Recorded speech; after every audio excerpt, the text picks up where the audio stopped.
기쁜 마음이라는 책이 있습니다. 여기에 보니까 이런 내용이 있어요. 이 세상의 환자를 치료하는데 약물로 치료하지만 그러나 친절한 손으로 봉사하지 않고 관대한 마음으로 사랑하지 않으면 사랑받지 못해서 생기는 끔찍한 질병만큼은 고칠 수 없다. 이런 글이 있더라고요. 반대로 생각해보면 근본적으로 사람을 고칠 수 있는 것은 사랑인 줄로 믿습니다. 예수님은 이 땅에 오시기 전 7,000년 전에 하나님은 이사야 선지자를 통해서 우리를 회복시키기 위해서 오늘 본문에 우리를 사랑하시는 하나님의 사랑을 우리에게 미리 고백해주고 계십니다. 십자가의 사랑과 은혜는 어떤 것입니까? 첫 번째로 은혜는 따라합니다. 최율의 은혜가 있습니다. 오늘 여러분 읽으신 말씀 3절 같이 읽어보겠습니다. 시작. 그는 멸시를 받아 사람들에게 버림받았으며 강고를 많이 겪었으며 질고를 아는 자라. 마치 사람들이 그에게 얼굴을 가리는 것 같이 멸시를 당하였고 우리도 그를 귀히 여기지 아니하였도다. 할렐루야.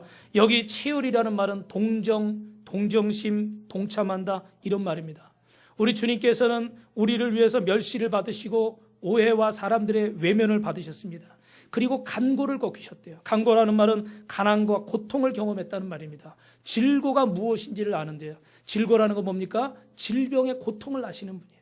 우리 때문에 가난도 겪으시고 몸도 아프셔서 질병 때문에 고통받는 게 어떤 것인지, 암병으로 고통받는 게, 폐병으로 고통받는 게, 허리가 아프고 다리가 아프고 머리가 아프고 위가 아프고 마음이 아파서 고통받는 게 어떤 것인지 아셨다는 거예요. 그리고 그 고통을 당하시면서 사람들에게 어떻게 돼요? 손가락질도 받으시고 무시도 받으시고 외면도 받으셨답니다. 그래서 표준세 번역에는 그는 사람들에게 멸시를 받고 버림을 받고 고통을 많이 겪었습니다. 그는 언제나 병을 앓고 있었습니다. 영어 성경 NIV에 보니까 언제나 병을 앓고 있었고 그 병이라는 고통에 익숙하다 이렇게 표현하고 있어요. 여러분 몸이 아프신 데가 있죠? 저도 머리가 아플 때가 있고 다리가 아플 때가 있고 허리가 아플 때가 있고 마음이 아플 때가 있고 아마 여러분도 그러실 것이라 생각합니다. 그런데 여러분 그 아픔을 우리 주님께서 이미 다 겪으셨고 알고 계시는 줄로 믿습니다. 그래서 여기 안다라는 말은 제가 자주 드리는 말씀이지만 히브리 말로 야다라는 말이에요. 야다라는 말은 그냥 들어서 아는 거, 귀로 들어서 아는 거, 눈으로 봐서 아는 게 아니라 내가 직접 체험하고 내가 직접 경험하고 그 아픔과 고통을 아는 거예요. 그런 사람들은 그 아픔에 대해서 그 고통에 대해서 함부로 얘기하지 못합니다. 우리 필비가 다리 다쳐서 이렇게 목발을 양쪽에 막 하고 다니는데 딱 보면 불편한 줄 알죠. 힘든 줄 알죠. 막 여기 겨드랑이도 아프고요. 다리도 아프고요. 또 기부스 해가지고 막 가렵기도 하고요. 또 이렇게 앞에가 양말을 못 신으니까 어떻게 돼? 발가락이 발 시렵기도 하고요. 아주 고통스럽습니다. 제가 왜 아냐면 저도 예전에 다리에 기부스를 해봤거든요.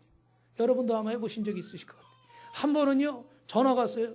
집에 있는데 그런데 뭐 택배 차인데 여기 차를 좀 빼야 되는데 아이고 그 차 좀 빼달라는 거예요. 제가 지금 몸이 불편해서 그런데 옆으로 좀 돌려서 빼면 안 됩니까? 그랬더니 안 된다는 거예요. 그래가지고 4층을 이거를 그냥 목발을 짚고 그것도 여름이었어요. 여름에 땀을 삐질삐질 흘리면서 겨우 내려갔더니 딱 돌려서 빼가지고 나가면서 씩 쳐다보고 가더라고요. 얼마나 얄미운지. 차라리 가서 빼줬으면 좀 덜한데 좀 그냥 빼래니까 안 된다고 그러더니 그러고 빼가지고 가더라니까요. 근데 그 다음에 이제 숙제가 남았어요. 뭐예요? 다시 올라가야 돼요. 정말 땀이 삐질삐질 나더라고요. 그래서 제가 겪어보니까요. 다리가 부러지면 어떻게 아프구나. 팔이 부러져본 사람은 팔이 부러지면 어떻게 아프구나. 암병에 걸려본 사람은 암이라는 게 얼마나 고통스러운지 아는구나. 할렐루야. 근데 우리 주님은 어떻게 돼요? 우리를 위해 친히 겪으시고 고통을 당하셔서 우리의 아픔을 공감하시는 분인 줄로 믿습니다. 다시 말하면 입으로만 배부르게 하라, 입으로만 따뜻하게 하라 그렇게 말씀하시는 분이 아니라는 거예요. 여러분이 왜 새벽에 나오기 힘드신지, 여러분이 왜 신앙생활하는데 어떤 어려움이 있는지, 여러분이 어떤 물질 때문에 고민하는지, 아니면 가정에 어떤 기도 제목이 있는지, 여러분 마음속에 말 못하는 그 자존심을 건드리는 열등감을 일으키는 그런 문제가 어떤 건지 우리 주님은 다 아시는 줄 믿습니다. 할렐루야. 여러분 잘 아시는 셋개오는 여리고의 세리장이었죠. 권세도 있고 경제적으로도 괜찮았습니다. 그러나 그는 동족에게 매국노라는 소리를 듣고 소외되고 또 미움받는 사람이었습니다. 그 외로움 가운데 그는 예수님의 소문을 듣고 그분을 만나길 원했습니다. 그래서 우리가 아는 것처럼 어떻게 돼요? 뽕나무 위에 올라갔죠. 사람들의 비웃음거리를 샀습니다. 그러나 주님이 그를 보시고 삭개오야 속히 내려오라. 내가 오늘 너의 집에 유하여야겠다. 할렐루야. 여러분 이미 아시겠지만 그 당시 세리는 창녀와 같이 아주 더러운 사람 취급을 받았습니다. 그런데 그는 주님께서 그런 사람의 집에 유하시겠다는 것은 그의 고통에 함께하는 것이고 그가 먹는 욕을 같이 먹고 그가 당하는 멸시를 같이 당하고 그가 외면받는 것을 같이 외면받으시겠다는 그런 고백이에요. 그때 삭개오의 마음이 감동합니다. 그리고 주님을 모시고 예배드리면서 뭐라고 고백합니까? 주님, 제가 다른 사람에게 나쁜 짓 한 거, 사기친 거, 도둑질한 거, 제 동족에게 잘못한 거 제가 다 변상하겠습니다. 그리고 어떤 사람에게는 4배나 갚겠습니다. 할렐루야. 할렐루야. 여러분 삭개오의 마음이 어떻게 이렇게 변했습니까? 돈. 출세, 명예. 동족에게 미움받고 사랑하는 사람이 없고 나 혼자 외롭게 지내도 돈만 있으면 되고 출세만 하면 되고 권력만 있으면 된다. 그랬던 삭개오예요. 그런데 어떻게 하루아침에 이렇게 변합니까? 어떻게 하루아침에 그렇게 욕먹어가면서 매국노 취급받으면서 병신 소리 들어가면서 악당 소리 들어가면서 모은 그 돈을 어떻게 다른 사람에게 나눠줄 수 있겠어요? 그것도 4배씩이나. 그의 마음에 뭐가 찾아왔어요? 주님의 위로와 주님의 사랑이 느껴진 줄 믿습니다. 왜요? 주님은 삭개오와 함께 그 상황에 들어가셨어요. 그의 마음을 공감하시고 그의 입장을 공감하시고 그의 형편을 공감하셨습니다. 왜 주님은 문무병자의 몸에 손을 얹으셨을까? 그의 병든 육체의 마음을 공감하셨습니다. 그래서 히브리서 12장 17절 18절에는 그러므로 저가 범사의 형제들과 같이 되심이 마땅하니라. 이는 하나님의 일에 자비하고 충성된 대제사장이 되어서 백성의 죄를 구속하리 하심이며 자기가 시험을 받아 고난을 당하셨은즉 시험 받는 자들을 능히 도우시느니라. 할렐루야. 또 히브리서 4장 15절에 우리에게는 대제사장은 우리의 연약함을 채울하지 동정하지 아니하는 자가 아니고 모든 일에 우리와 한번 따라하십니다. 한결같이 시험 받으시되 우리와 똑같이 어려움을 당하시는 거예요. 그런데 어떻게 돼요? 죄송하지만 우리는 죄인입니다. 그러나 그분은 죄가 없으신데 우리를 사랑하셔서 우리를 공감하시는 마음으로 채울하시는 마음으로 우리와 똑같이 고난을 당하셨습니다. 우리가 긍휼하심을 받고 때를 따라 돕는 은혜를 얻기 위하여 은혜의 보좌 앞에 담대히 나아갈 것이니라. 할렐루야. 사랑하는 성도 여러분, 아내로서 어머니로서 며느리로서 그 고민과 책임을 누가 알아주겠습니까?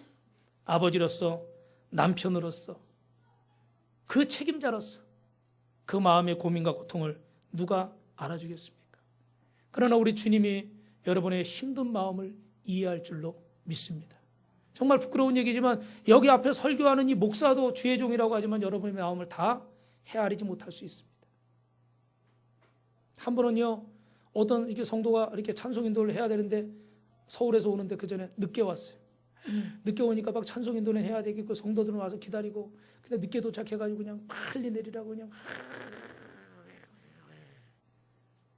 그렇게 했어요. 나중에 알고 보니까 그냥 어떻게 돼요? 애를 태우고 막 이렇게 오는데 애가 오다가 어떻게 돼요? 뭐 이렇게 급하게 먹었는데 뭐 다 토하고 그래서 토한 거 어떻게 해요? 차에서 씻고 뭐 털고 이런 상황이 있었더라고 보니까. 그래서 제가 그 순간에 어떻게 돼요? 그걸 듣고 나니까 마음이 묘안해지더라고요. 아이고 내가 좀 말았으면은 좀 어떻게 덜 이렇게 했을 텐데. 그걸 모르니까 책임자가 그럴 때가 있어요, 여러분. 죄송해요. 제가 여러분 솔직히 마음 모를 때 있어요. 여러분 뭐 같이 사는 사람도 서로 마음 모를 때가 있잖아요, 그죠? 부모 자식 간에도. 그러나 우리 하나님은 여러분의 마음을 다 아시는 줄 믿습니다. 여러분의 형편을 다 아시는 줄로 믿습니다. 할렐루야. 그래서 우리는 주님 앞에 나아갈 때 삭개오와 같이 위로받을 수 있고 공감할 수 있고 치료받을 줄 믿습니다. 그 하나님의 사랑이 여러분의 모든 마음의 어려움들을 치료할 수 있기를 주님의 이름으로 축원합니다. 그러면 우리가 주님의 채울과 이 공감의 은혜를 받을 때 어떻게 실제적으로 도우시는가 따라합니다. 삶의 짐을 대신 져주십니다. 4절에 보니까 주님은 우리의 질고를 우리의 슬픔을 당하셨다고 그랬고 6절에 보니까 우리 무리의 죄악을 친히 담당하셨다 그랬습니다. 우리 11절 말씀만 같이 읽어볼까요? 시작. 그가 자기 영혼에 수고한 것을 보고 만족하게 여길 것이라.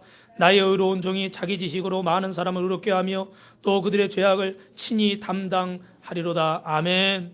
여러분, 우리의 죄악을 친히 담당하셨습니다. 죄의 결과물은 우리의 질고, 즉 고통과 슬픔을 주님께서 짊어지시고 우리의 허물과 우리의 연약함과 우리의 병악함과 우리의 영혼의 질병을 짊어지신 줄 믿습니다. 그래서 요한복음 1장 29절에 세상죄를 지고 가는 하나님의 어린 양이다 그랬어요. 오늘 우리의 이 짐을 해결하는 방법이 있습니다. 그것이 무엇입니까? 바로 5절에 나와 있는 십자가입니다. 십자가에서 우리 주님은 죄의 대가를 지불하기 위해서 우리를 위해 찔림을 받으시고 우리를 위해 상하시고 우리를 위해 징계받으시고 우리를 위해 채찍 맞으신 줄 믿습니다. 우리 5절 한번 다시 읽어볼까요? 그가 찔림은 우리의 허물 때문이요 그가 상함은 우리의 죄악 때문이라. 그가 징계를 받음으로 우리는 평화를 누리고 그가 채찍에 맞음으로 우리는 나음을 받았도다. 할렐루야. 찔림이라는 말은 그 찔림 때문에 고통으로 몸부림치고 괴로워하는 것입니다. 상하다는 말은 be crushed, 아주 부셔뜨리는 걸 말하는 거예요. 그 프레스 기계로요, 가운데 어떤 물체를 놓고 그걸 팍 눌러가지고 아예 그냥 으스러뜨리는 그런 상황을 말하는 거예요. 근데 주님은 우리를 위해서 십자가에서 고난을 당하시는데 어떤 고난을 당하셨느냐? 완전히 그 프레스에 깔려서 양쪽에 오는 힘을 감당하지 못해서 으스러지는, 여러분 호도 같은 거 이런 거 까보셨죠, 그죠? 예. 그때 완전히 그 압력과 힘으로 안에까지 완전히 부셔버립니다. 그런데 그런 으스러지는 고통을, 그 끔찍한 상상만 해도 치가 떨리는 그 고통을 주님이 저와 여러분을 위해 겪으셨다는 말씀이에요. 믿으시면 아멘 하시 바랍니다. 우리가 정말 그렇게 괴로워서 속상해서 답답해서 억울해서 정말 미워서 정말 싫어서 감당하지 못하는 그 문제들을 우리 주님께서 이미 오래전에 2000년 전에 십자가 위에서 우리를 위해서 그 고통을 당하셨고, 이사야 선지자는 그 주님이 오시기 700년 전에 하나님의 사랑이 이처럼 우리에게 그리스도를 통해서, 메시아를 통해서 우리에게 나타날 것이다, 우리에게 소망을 주고 위로를 주고 천국에 대한 믿음을 주기 위해서 수천 수백 년 전에 우리에게 이 말씀을 하시는 줄로 믿습니다. 우리 주님께서 친히 우리의 대속물이 되심으로 말미암아 하나님의 진노를 가라앉히게 되었고, 그래서 우리는 씻을 수 없는 죄의 기록들이 하나님의 은혜로 깨끗이 씻어지게 됐고, 우리의 내적인 번민과 슬픔, 질고와 모든 이 문제들이 해결되고 우리의 영과 육이 하나님의 은혜로 치료된 줄로 믿습니다. 할렐루야. 우리는 종종 우리의 짐을 사람에 의해서 해결하려는 생각을 할 때가 있습니다. 그러나 사랑하는 성도 여러분, 사람은 약간의 도움이 될 수 있습니다. 물질은 순간에 도움이 될 수 있습니다. 그러나 영원한 도움, 궁극적인 해결은 할 수가 없습니다. 우리가 숭화송 우물가에서 예수님을 만난 여인이, 예수님 뭐라고 말씀하십니까? 이 물을 마시는 자마다 영원히 목마르지 않으리라. 그 전에 뭐라고 말씀하세요? 세상의 물을 마시는 자, 이 물을 마시는 자는 다시 목마를 것이다. 그러나 내가 너희에게 주는 물을 마시는 자는 영원히 목마르지 않으리라. 사랑하는 성도 여러분, 우리가 아직도 이런 주님의 은혜와 사랑을 우리 앞에 두고도 사람을 붙잡고 물질을 붙잡고 내 자신을 붙잡고 혹시 세상의 방법을 붙잡고 있진 않습니까? 우리는 찬송가 337장에 호프만이라는 분이 쓴 찬송시를 자주 찬양합니다. 내 모든 시험 무거운 짐을 주 예수 앞에 아뢰이면 근심에 쌓인 날 돌아보사 내 근심 모두 맡으시네. 무거운 짐을 나 홀로 지고 견디다 못해 쓰러질 때 불쌍히 여겨 구원해 주리 은혜의 주님 오직 예수. 아멘. 우리 337장 같이 불러볼까요? 내 짐이 점점 무거워질 때 주 예수 앞에 아뢰이면 주께서 친히 날 구해 주사 내 대신 짐을 저 무거운 짐을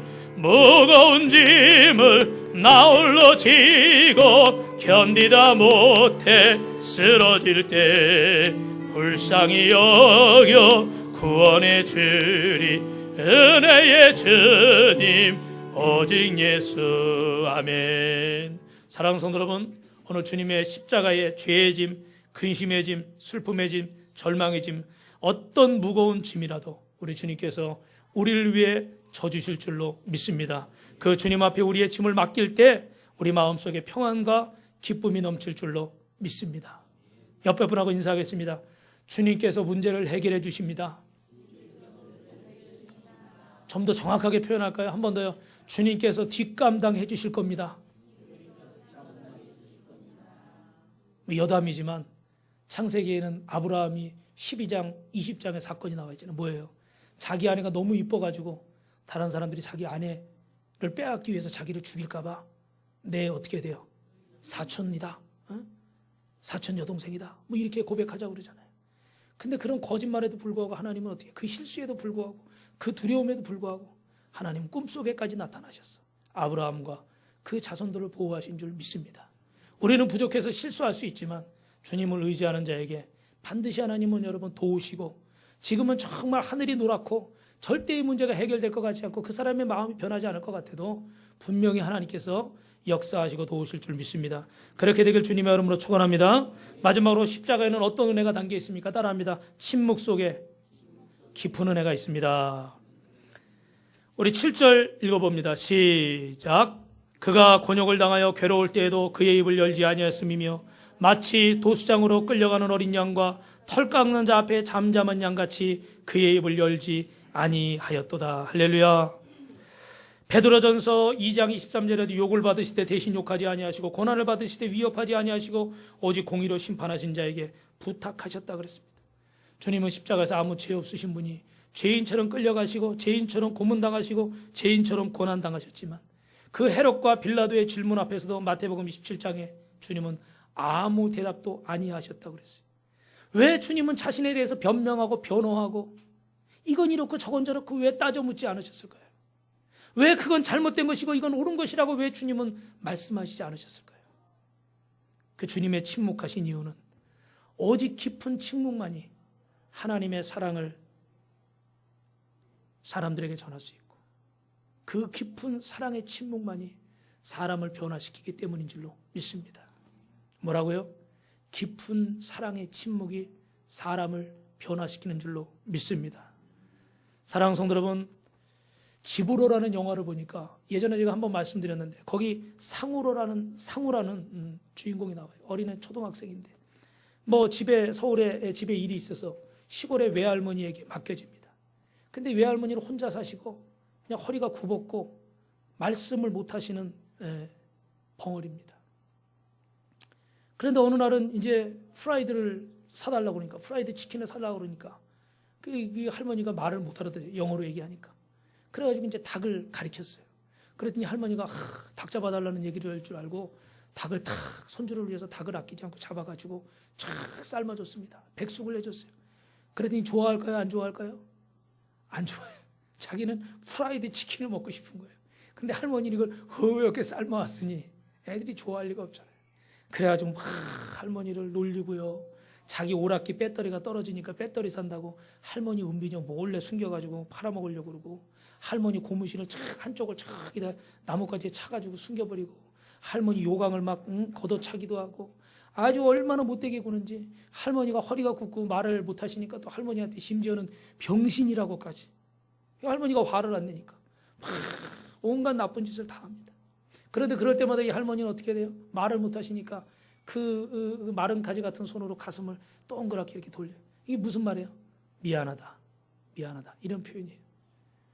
꽤 몇 날이 지났어요. 이제 그 부모가 아이를 데리러 왔어요. 근데 그동안에 이 상우라는 아이의 마음이 이제 녹았어요. 여러 가지 실을 꿰어서 할머니가 눈이 안 좋아서 이 바늘에 실을 못 깨니까 바늘은 다 끓여가지고 실을 다 꿰놓고 거기다가 카드를 만들어가지고 아프다 보고 싶다 카드를 만들어서 봉투에 넣어가지고 서울 주소까지 다 적었어요. 할머니 보고 싶으면 아프다고 편지 보내고 아니 아프다고 편지 보내는 게 아니죠. 보고 싶으면 보고 싶다는 편지를 보내고 아프면 아프다는 편지를 보내라고 다 써가지고요. 그걸 그 깨알 같은 글씨로 이렇게 주소까지 서울 주소까지 다 적어놨어요. 그리고 엄마를 따라서 가면서 할머니를 향해서 계속 어떻게 계속 할머니가 했던 거 똑같이 뭐라는 거예요? 할머니 미안해요. 할머니 미안해요. 이 할머니는 손주에게 그렇게 놀림을 당하고 손주가 그렇게 못되게 굴고 그렇게 할머니를 골탕 먹이는데도 한마디도 하지 않았어요. 내가 잘못한 게 없는데도 이거 닭 잡아서 삶아줬으면 고맙다고 그러고 먹어야지. 그죠? 근데도 어떻게 돼요? 그 투정 부리는 그 철없는 손주 앞에 계속 미안하다. 미안하다. 안 해줘서 미안한 게 아니고 못 해줘서 미안한 게 아니에요. 다 해줬는데 해줄 수 있는 거 다 해줬는데도 계속 미안하다. 미안하다. 미안하다. 왜요? 니만 몰라줘서 미안하다. 더 잘해주지 못해서 미안하다. 보고 있으면 나중에 눈물이 나요. 저렇게까지 해야 되나? 이렇게 심한 놈으로 꿀밤한테 쳐가지고 야, 이 철없는 놈아, 어디 이게 할머니한테 당장 그렇게 해줘야 되는 거 아니에요? 그런데 그렇게 모르겠어요. 요즘 우리 할아버지 할머니들은 어떠신지 모르겠는데 이 상호의 할머니는 그랬어요. 근데 결국은 여러분 이 감독이 얘기하려고 하는 게 뭘까요? 그 할머니의 마음이 손주에게 전달이 됐을까요? 된 거죠. 단 한마디 하지도 않고 미안하다는 표현만 했는데도 그 아이의 마음이 100마디, 1000마디 앉혀놓고 세워놓고 반성문 쓰게 해가면서 벌 주고 그러지 않았어도요, 이 아이가 깨달은 거예요. 그 어린아이도 할머니의 사랑을 깨닫고 나중에는 할머니의 마음에 보답하려고 하잖아요. 사랑하는 성도 여러분, 우리 주님은 십자가에서 변덕스럽게 아무런 변명도 변호도 하지 않으셨습니다. 그저 아무 말 없이 우리를 향해서 하나님의 사랑을 보여주시는데, 당신이 십자가의 죽으심을 통해서만 그 하나님의 사랑을 보여주실 수 있었기 때문에 아무런 변명도 없이 우리를 위해 십자가 지신 줄 믿습니다. 그러면 상호와 같은 우리는 어떻게 해야 될까요? 아무 말씀하지 않으셨지만, 여기 목사는 이렇게 말을 많이 하지만 여러분은 우리 아무 말 없으신 주님의 말씀을, 그 의미를 깨닫고, 주님 저도 미안해요. 저도 미안해요. 저도 주님 마음 몰라서 미안해요. 제가 있을 때 더 잘하지 못해서 미안해요. 주님 죄송해요. 우리도 그렇게 고백해야 되는 게 맞는 것이 아니겠습니까? 할렐루야. 있는 것에 대해서 감사하지 못하고 날마다 없는 것만 가지고 불평하고 원망했던 우리 자신의 모습을 다시 한번 돌아봅니다. 오직 주님은 하나님의 뜻을 행하는 것이 내 양식이라. 요한복음 4장 34절에 이렇게 말씀하시면서 이 땅에 사는 동안에 먹는 것도 입는 것도 무엇이든지 간에 하나님의 뜻을 이루시는 데만 사용하셨습니다. 사랑하는 성도 여러분, 우리가 매일매일 1년 360을 우리 일평생을 그렇게 살아야 되겠지만, 그러나 우리가 평생을 다 그렇게 살지 못한다고 할지라도 이 한 주간만큼은 주님을 묵상하면서 여러분의 삶의 오락들을 절제하시고 여러분의 삶의 즐거움들을 인내하시면서 주님의 침묵의 사랑에 보답할 수 있는 조아름 되시기를 주님의 이름으로 축원합니다. 이 얘기하고 마치겠습니다. 18세기 독일의 슈텐베르그라는 유명한 화가가 있었습니다.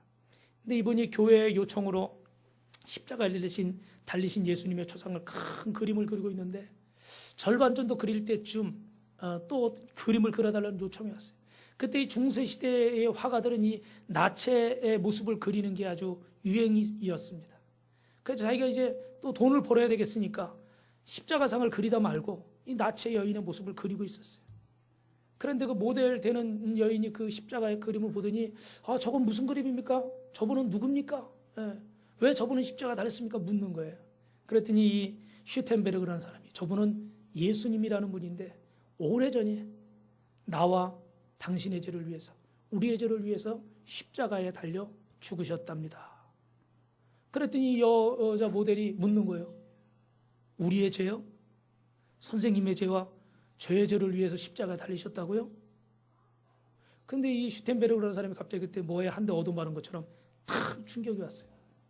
뭐에 충격이 왔냐면, 그냥 아무 생각 없이 우리 죄를 위해서 죽으셨대요. 이렇게 얘기했는데 그 모델이, 그러면 나와 선생님의 죄를 위해서입니까? 그 말이 가슴에 탁 꽂혔어요. 그리고 그림을 계속 바라봅니다. 주님이 나를 위해 죽으셨구나. 그냥 우리라고만 생각했는데 나를 위해 죽으셨구나. 나를 위해 십자가에 지셨구나. 하나님의 은혜가 임해서 울었답니다. 그리고 열심히 기도하며 열심히 눈물 뿌리는 가운데 하나님의 은혜를 깨닫게 되고 그 그림을 아름답게 완성했어요.